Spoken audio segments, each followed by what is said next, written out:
UP के हाथरस में भूलगड़ी मामले ने राजनीतिक रंग पकड़ा, जहां दलित की बेटी के साथ हुई मारपीट व छेड़छाड़ का मुद्दा राष्ट्रीय मुद्दों पर भारी पड़ गया।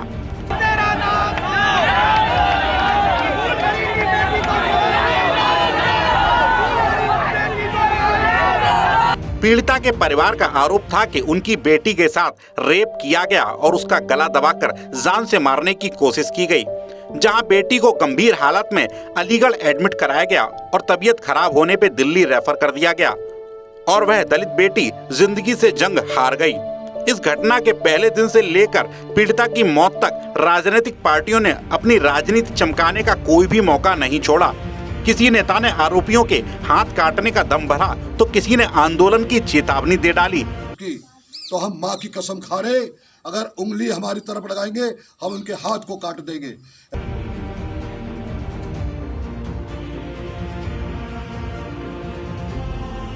राजनीतिक मामले में गंभीरता तब आ गई जब बसपा सुप्रीमो मायावती ने ट्वीट कर प्रदेश सरकार पर सवाल उठाए। और फिर क्या था, सवाल उठाने वालों की लिस्ट में कोई भी पार्टी पीछे रहना नहीं चाहती थी, चाहे वो समाजवादी पार्टी ही क्यों ना हो। फिर अखिलेश यादव ने ट्वीट किया और फिर भीम आर्मी के चंद्रशेखर कहां पीछे रहने वाले थे। कांग्रेस की प्रियंका गांधी तक ने ट्वीट कर सरकार को कोसा, यहां तक कि बॉलीवुड हस्तियां भी इस मैदान में कूद गईं। इन सब गहमा गहमी के बीच TV30 इंडिया की टीम पहुंच गई उत्तर प्रदेश के हाथरस के गांव भूलगड़ी। नमस्कार दोस्तों, मैं हूं राजदीप तोमर और आपने देखना प्रारंभ कर दिया है TV30India.com। इस समय मीडिया की सुर्खियां बना हुआ है हाथरस के चंदपा क्षेत्र का भूलगड़ी गांव। जैसा कि आपको मालूम होगा, चाहे आप किसी भी चैनल को खोल कर देखें, हर जगह एक ही आपको खबर दिख रही होगी, भूलगड़ी गांव की बेटी की खबर, जो कि चारों तरफ फैली हुई है इस समय। और जैसा कि आपको मालूम है, आज सुबह उसने इस दुनिया को त्याग दिया। चारों तरफ यही खबर है।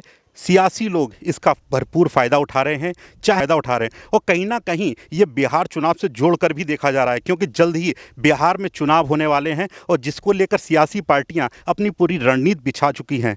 आपको हम उसी जगह पे हैं इस समय जहां का ये पूरा मामला है। हम आपको पीछे दिखा दें, यहाँ पर उस पीड़िता का घर है, जो मृतका बेटी है उसका घर है। हम आपको ले कर चलेंगे, दिखाएँगे। अगर आप मेन रोड से, हाईवे से यहाँ तक आते हैं तो हाईवे से यहाँ तक 3 पार्टों में आपको सुरक्षा घेरा पार करना पड़ेगा। ये सुरक्षा घेरा उन राजनीतिक दलों के लोगों के लिए लगाया गया है कि वो यहाँ तक ना आ पाएँ, जिससे कि राजनीतिक मामला तूल ना पकड़े। जैसा कि आपको मालूम है, कंगना रनावत से लेकर बड़ी बड़ी राजनीतिक पार्टियों के नेताओं ने इस मामले में ट्वीट किया है। तो चलिए हम चलकर दिखाते हैं इस पूरे मामले को। जैसे आप पीछे देख सकते हैं, पुलिस प्रशासन की गाड़ियाँ भी हैं, मौजूद हैं यहाँ पर। और ये जो जगह है आप देख रहा होगा, मैं अपने सहयोगी से चाहूँगा कि वो दिखाएँ कि यहाँ पर फोर्स अभी भी मौजूद है। हम आपको चलकर दिखाएंगे कि चारों तरफ प्रशासन मुस्तैद है। यहाँ पर किसी भी तरह की घटना से निपटने के लिए पूरी चाक चौबंद है, सारी तैयारियां कर रखी हैं प्रशासन ने। हम आपको दिखाएंगे, जैसे आप मेरे पीछे देख सकते हैं, यहाँ पे प्रशासन मुस्तैद है किसी भी परिस्थिति से निपटने के लिए। और मामला क्योंकि इतना गंभीर है, पूरे प्रदेश भर में इसकी चर्चा है, चारों तरफ इसकी गूंज है, जिसको लेकर जिला प्रशासन, यहाँ तक कि प्रदेश सरकार ने भी बहुत से संजीदगी से लिया है। आप देख सकते हैं, ये वही गली है जहाँ पर उस परिवार का घर है। मैं चाहूँगा अपने कैमरा पर्सन से दिखाएँ उस गली को जहाँ पर उस परिवार का घर है। और यहाँ पे प्रशासन की व्यवस्था आप देख सकते हैं, प्रशासन पूरी तरीके से चाक चौबंद है, मुस्तैद है प्रशासन। आप देख सकते हैं, ये बहुत बड़ा मामला है। उत्तर प्रदेश की राजनीति में एक बड़ा दखल किया इस मामले ने। कोई भी सियासी पार्टी हो, सभी ने इसमें हलचल पैदा करने का प्रयास किया। सियासी पार्टियाँ इसमें लगी हुई हैं, बराबर बयानबाजी हो रही है। ट्विटर पर ट्रेंड कर रहा है मामला चारों तरफ। कोई भी न्यूज़ चैनल हो, सभी न्यूज़ चैनलों पर यही खबर इस समय चारों ओर है। मैं दिखाना चाहूँगा, ये सामने आपको दिख रहा होगा, जैसा कि आप देख रहे हैं, ये वही घर है जहां से जुड़ा हुआ ये मामला है।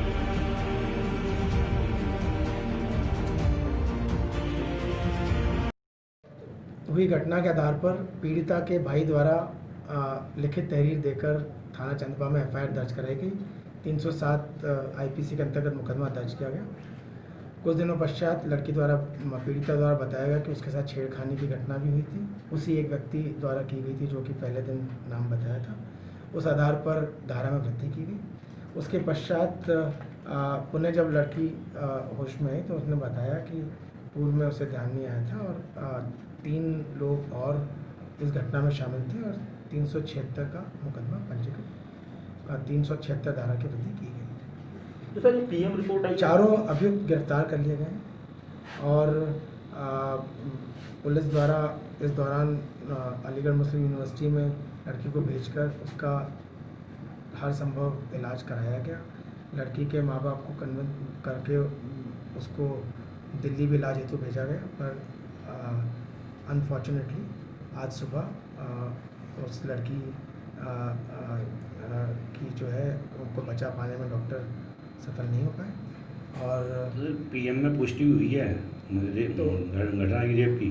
देखिए पोस्टमार्टम तो आज हुआ है, पोस्टमार्टम रिपोर्ट आने में हमारे पास समय लगेगा, पर इससे पहले जो मेडिकल रिपोर्ट अभी अलीगढ़ मेडिकल से एक रिपोर्ट आई है जिसमें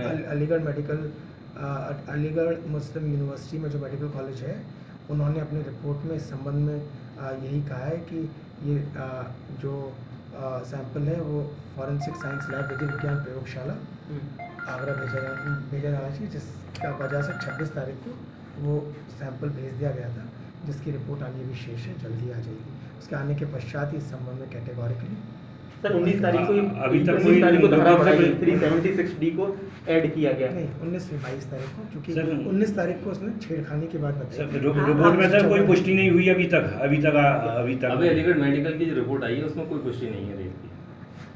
अभी तक इस बारे में कैटेगोरिकली किसी प्रकार का क्लियर ओपिनियन अस्पताल ने नहीं दिया, डॉक्टर्स ने नहीं दिया उनकी रिपोर्ट के अनुसार, इसीलिए हम एफएसएल की रिपोर्ट का इंतजार कर रहे हैं। सर कोई धारा तरमीम की गई है इसकी हत्या की मौत के बाद? अब निश्चित ही 307 जो शुरू में थी, जो अटेम्प्टेड मर्डर होता है, अटेम्प्ट टू मर्डर, उसकी स्थान पर अब वो चूँकि पीड़िता की मृत्यु हो चुकी है, अतः इसे 302 में तरमीम कर दिया जाए। आज ये गुलगड़ी मामला हुआ है, इसमें क्या अब कांग्रेस का अगला स्टैंड होगा?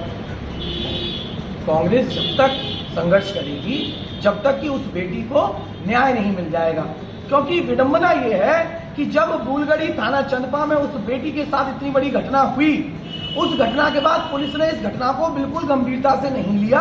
कांग्रेस के आंदोलन के बाद ही एफआईआर होती है, कांग्रेस के संघर्ष के बाद ही बेटी को मेडिकल कॉलेज में भेजा जाता है, कांग्रेस के संघर्ष के बाद ही उस बेटी के घर के सुरक्षा के लिए 2 पुलिसकर्मियों को भेजा जाता है। कांग्रेस पार्टी निरंतर इस मुद्दे को इसलिए बोल रही है, कांग्रेस कहीं कोई राजनीतिक मुद्दा नहीं उठाना चाहती, कांग्रेस एक गरीब और जरूरतमंद बेटी के साथ खड़ी है। और अब आप इस पूरे मामले को किस नजरिए से देखते हैं, हमें कमेंट करके जरूर बताएं।